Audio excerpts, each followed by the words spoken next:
Hello दोस्तों, YouTube channel को subscribe कर ले, क्लिक बेल आइकन को प्रेस कर दे ताकि सब नोटिफिकेशन आपको मिलते रहे जाए सेबी और बैंक प्रमोशन के संबंध। कोर्स स्टार्ट करने से पहले हम आपको बता दें कि हमारे पास दो तरह के कोर्सेज है। अगर आपका समय बहुत कम बचा है एग्जाम के लिए, ठीक है, तो आप ये शॉर्ट टर्म पासिंग कोर्स कर सकते हैं, जिसके हेल्प से आप कोर्स को मात्र 24 घंटे के अंदर ही अंदर कोर्स खत्म कर लेंगे। बहुत बेहतरीन कोर्स है। और दूसरी तरफ है शॉर्ट टर्म तो खैर है ही, प्लस इन डेप्थ वीडियोस भी है, ठीक है। दोनों जगह वीडियो लेक्चर कोर्स है, दोनों जगह केस स्टडी का वीडियो, दोनों जगह 13,500 क्वेश्चन बैंक, दोनों जगह 30 मॉक टेस्ट, दोनों जगह रिवीजन नोट्स है। यहाँ एक अंतर है कि वैलिडिटी 6 महीना, यहाँ अंतर है कि लाइफ लॉन्ग है। अगर प्रिंसिपल से पेपर करेंगे दाम है 600 रुपये, दाम है 1200 रुपये। अकाउंटिंग करेंगे दाम है 800 रुपये, दाम है 1500 रुपये। लीगल का करेंगे तो 600 रुपये, दाम है 1200 रुपये। कॉमर्स पे करेंगे दाम है 1500 रुपये, इसका दाम है 3000 रुपये। ठीक है, ज्यादा जानकारी के लिए मैंने वीडियो के डिस्क्रिप्शन बॉक्स में डिटेल्स डाल दिया है, ठीक है। अब अगला सवाल है, क्या सवाल है? The series of fixed payments paid or received by a person at a specified frequency over a fixed period of time are called। बोलता है सीरीज जो होता है फिक्स पेमेंट का, जो कि पेड होगा चाहे रिसीव्ड होगा किसी पर्सन के द्वारा एक फिक्स्ड या स्पेसिफाइड फ्रीक्वेंसी पे एक सर्टेन पीरियड ऑफ टाइम के बाद, उसे हम क्या बोलेंगे?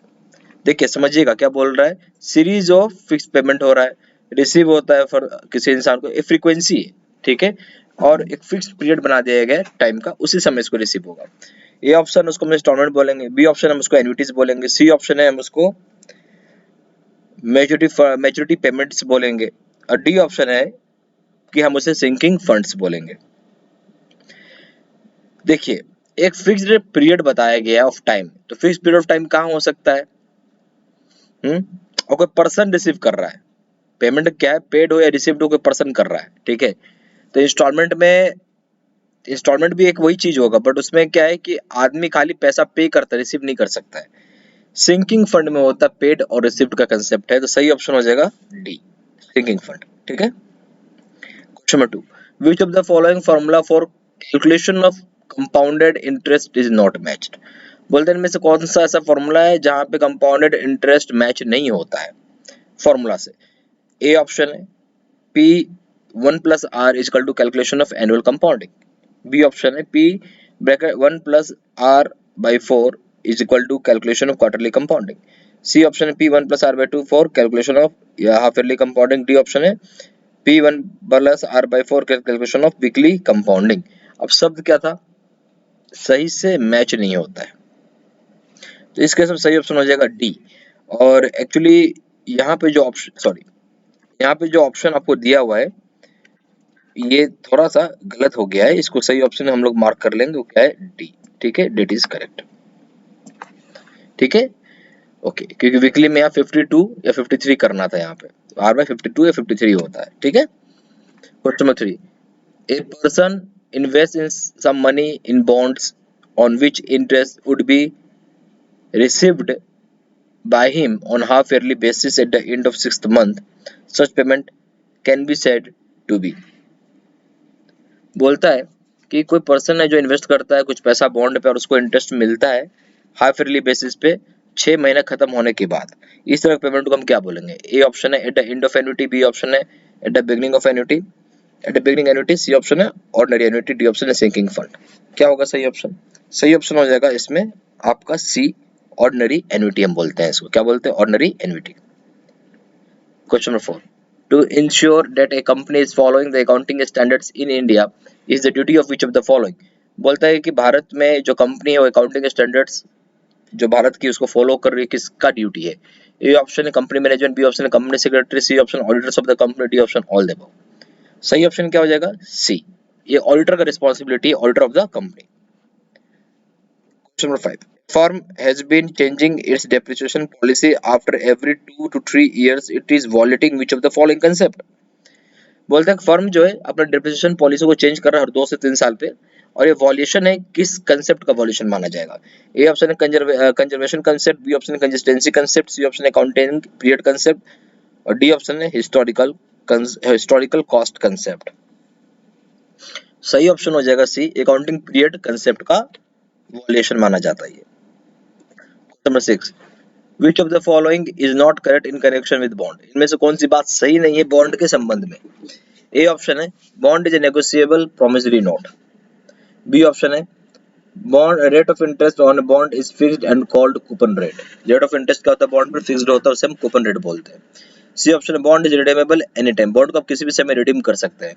डी ऑप्शन है expected cash flow from bond include interest payments plus the repayment of principal. बोलते हैं एक्सपेक्टेड कैश फ्लो जो होता है बॉन्ड में वो इंक्लूड करता है इंटरेस्ट पेमेंट प्लस रीपेमेंट करना प्रिंसिपल का।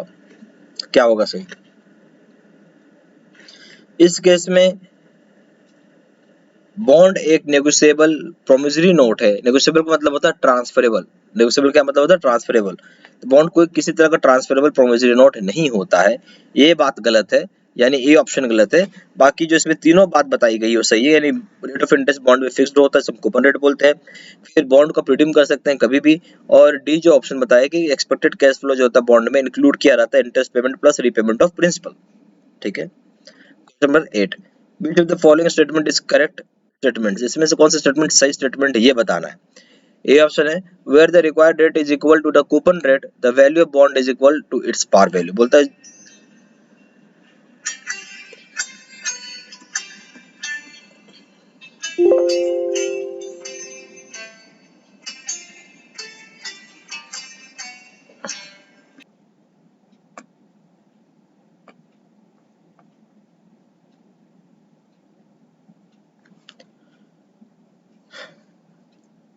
अब यहाँ पे बोला जा रहा है कौन सा स्टेटमेंट करेक्ट स्टेटमेंट है। ए ऑप्शन है where the required rate is equal to the coupon rate, the value of bond is equal to its par value।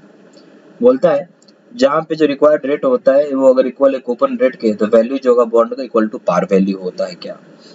ठीक है। बी ऑप्शन है where the required rate of return is greater than the coupon rate, the value of bond is smaller than its par value। ठीक है। तो बोलता है जहाँ पे रिक्वायर्ड रेट ऑफ रिटर्न ज्यादा होगा कूपन रेट से, वैल्यू जो होगा बॉन्ड का वो कम होगा पार वैल्यू से। सी ऑप्शन है where the required rate of return is greater than is smaller than the coupon rate, the value of bond is greater than its value। बोलते हैं जहाँ पे रिक्वायर्ड रेट ऑफ रिटर्न जो कम होगा coupon rate से, जो value होगा bond का ज्यादा होगा उसकी वैल्यू से। डी ऑप्शन है सारे बात सही। तो सही ऑप्शन क्या हो जाएगा इस केस में? बी हो जाएगा। ठीक है। यानी जहां पे जो रिक्वायर्ड रेट ऑफ रिटर्न है अगर वो ज्यादा है कूपन रेट से, तो नेचुरल सी बात है कि बॉन्ड का जो वैल्यू होगा वो कम हो जाएगा पार वैल्यू से। सही ऑप्शन हो जाएगा B. Question number 9, if a firm receives advance against purchase of goods from the customer, it does not take this to income or sell due to which of the following concept। बोलता है अगर कोई firm को receive हुआ advance जो उसने purchase किया goods उसके अगेंस्ट में किसी कस्टमर से, तो वो इसे अपने इनकम या सेल में नहीं लेता है, और एक कौन से कंसेप्ट से ऐसा माना जाता है, चाहे ऐसा कौन से कंसेप्ट से होता है। A option realisation concept, B option है revenue recognisation concept, C option है कंजर्वेशन कंसेप्ट, डी ऑप्शन है गोइंग कंसेंट कंसेप्ट। जो सही ऑप्शन हो जाएगा बी रेवेन्यू रिकॉग्नाइजेशन कंसेप्ट।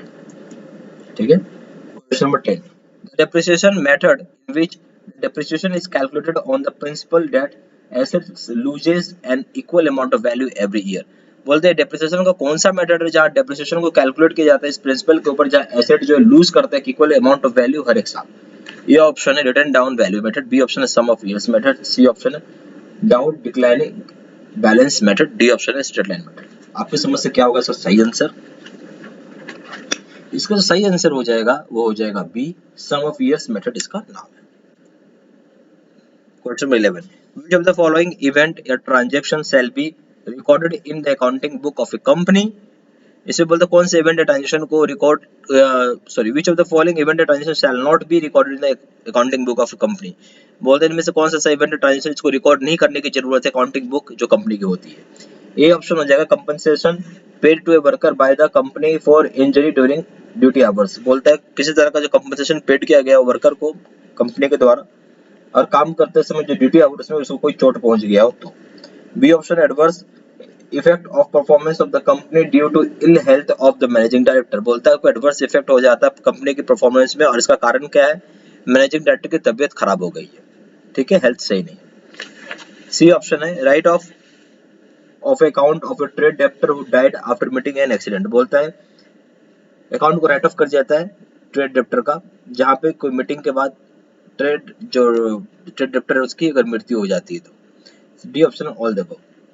इसमें सही ऑप्शन आपको मार्क किया हुआ ही है, सी हो जाएगा कि राइट ऑफ कर जाता है उस तरह के अकाउंट को जो कि ट्रेड डेब्टर को होता है जहाँ पे वो अगर उसकी मृत्यु हो जाती है कोई मीटिंग करने के बाद जैसे ही आता है, उसकी अगर मृत्यु हो जाती है तो उसके बाद उस अकाउंट को डेब्ट मतलब हटा देते हैं, क्योंकि उससे पैसा तो मिलना है नहीं। क्या है, उससे पैसा में कुछ मिलना है नहीं, इसलिए उसको हटा दिया जाता है। सही ऑप्शन हो जाएगा सी। ठीक है, अब आएंगे क्वेश्चन नंबर 13 पे। तो 13 में क्या बोलता है, 13 में बोलता है when the account when the accounting standards are not followed by a business, बोल जहाँ अकाउंटिंग स्टैंडर्ड्स नहीं फॉलोड की जाती है बिजनेस के द्वारा, उसमें ए ऑप्शन है the auditors qualify their audit reports, B option है if the auditors do not qualify their audit reports they are guilty of professional misconduct, the C point है आपका the management is held responsible. तो बोलते हैं जहाँ accounting standards होता है जिसको कि अगर फॉलो नहीं करता है जो बिजनेस का हिसाब है, तो इसमें जो पॉइंट दिया हुआ है, ए पॉइंट है the auditor qualify their audit reports, B point क्या दिया हुआ है कि auditors do not qualify their audit reports क्योंकि वो लोग गिल्टी है प्रोफेशनल मिसकंडक्ट के लिए। सी ऑप्शन है मैनेजमेंट, यहाँ पे मैनेजमेंट को यहाँ पे रिस्पॉन्सिबल ठहराया जाएगा।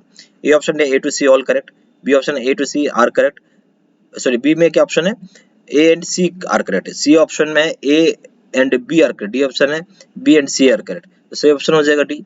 क्यों, क्योंकि अगर अकाउंटिंग स्टैंडर्ड्स को बिजनेस फॉलो नहीं कर रहा है, नेचुरल सी बात है कि ऑडिटर की अपनी गलती है, उसकी अपना प्रोफेशनल मिसकंडक्ट है जिसकी वजह से उसका क्वालिफाई नहीं करेगा ऑडिट रिपोर्ट, और कहीं ना कहीं मैनेजमेंट भी इसके लिए जिम्मेवार है। तो इसलिए डी ऑप्शन सबसे सही है, B and C are correct. Question 14 which of the following is not matched in terms classification various assets, बोलता है इनमें से कौन सा चीज मैच नहीं करता है जो टर्म से क्लासिफिकेशन ऑफ वेरियस एसेट्स का। ए ऑप्शन है पेटेंट एंड ट्रेडमार्क्स, ये दोनों क्या है इंटेंजिबल एसेट्स है। गुड बी ऑप्शन है गुडविल क्या है फिक्टिशियस एसेट, फिक्टिशियस मतलब मनगढ़ंत एसेट है। ठीक है, due to which also part of intangible asset, यानी इंटेंजिबल एसेट मतलब जिसको हम छू नहीं सकते। सी ऑप्शन है an intangible asset should be identifiable and distinguishes from goodwill as per accounting standards 26, इसको हम AS 26 बोलते हैं। तो इंटेंजिबल एसेट जो होता है उसको आइडेंटिफाई किया जाता है और डिस्टिंग्विश किया जाता है गुडविल से एज पर AS 26, और D option none of the above. तो इसमें से कौन सा सही ऑप्शन है वो बताना है।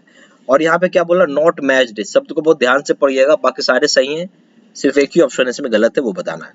सही ऑप्शन हो जाएगा सी, यानी सी वाला ऑप्शन यहाँ पे बेसिकली गलत है। पेटेंट्स और ट्रेडमार्क क्या है इंटेंजिबल एसेट से, गुडविल क्या है एक फिक्टिशियस एसेट है जिसको कि हम इंटेंजिबल एसेट का भी पार्ट मानते हैं, यानी ये दोनों सही है।